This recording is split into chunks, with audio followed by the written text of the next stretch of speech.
নমস্কার বন্ধুরা, আজকে চলে এসেছি একটা দারুণ রেসিপি নিয়ে। জ্যান্ত কাতলা মাছের দিয়ে দই কাতলা।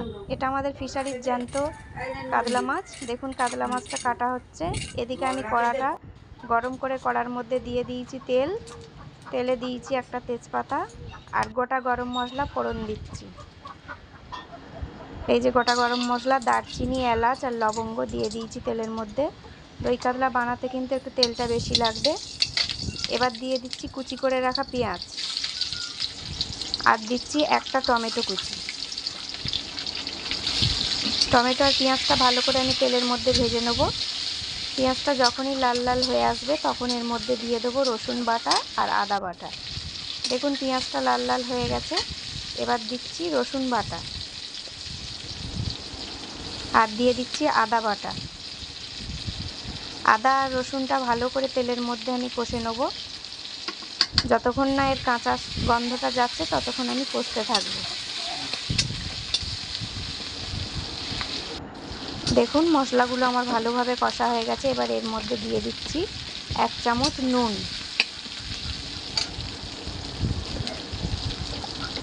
নুনটা দিয়ে ভালো করে আমি মশলাটা আবার নেড়ে নেব। দিয়ে দিচ্ছি নুন। এবার একটা পাত্রে টক দই, পোস্ত বাটা আর কাজু বাটা একটা পেস্ট আমি বানিয়ে রেখেছি জলের মধ্যে। এবার ঢেলে দিচ্ছি সেই জলটা। এটার মধ্যে কাজু বাদাম বাটা আছে, পোস্ত বাটা আছে আর টক দই আছে। এবার দিয়ে দিচ্ছি 1 চামচ শুকনো লঙ্কা বাটা। শুকনো লঙ্কা বাটাটা দিয়ে ভালো করে নেড়ে নেব।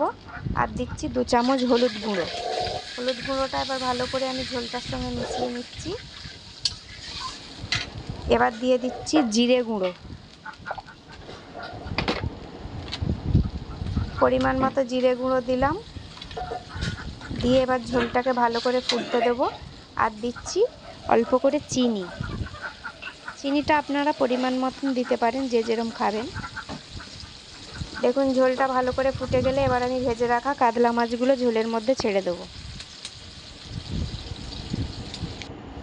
ঝোলটা ভালো করে ফুটে গেছে। এবার ভেজে রাখা কাতলা মাছগুলো ঝোলের মধ্যে ছেড়ে দিচ্ছি।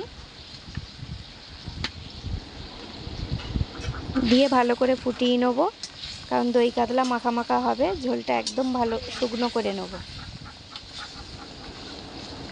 দেখুন দই কাতলা প্রায় হয়ে এসছে। এবার আমি উপর থেকে একটু ঘি আর গরম মশলা ছড়িয়ে দই কাতলাটা নামিয়ে নেব।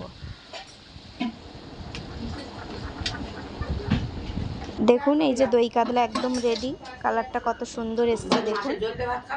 দই কাতলা একটু সাদা হয় কারণ ঘরোয়া রান্না বলে আমি হলুদ দিয়েছি। আপনারা চাইলে হলুদ নাও ব্যবহার করতে পারেন।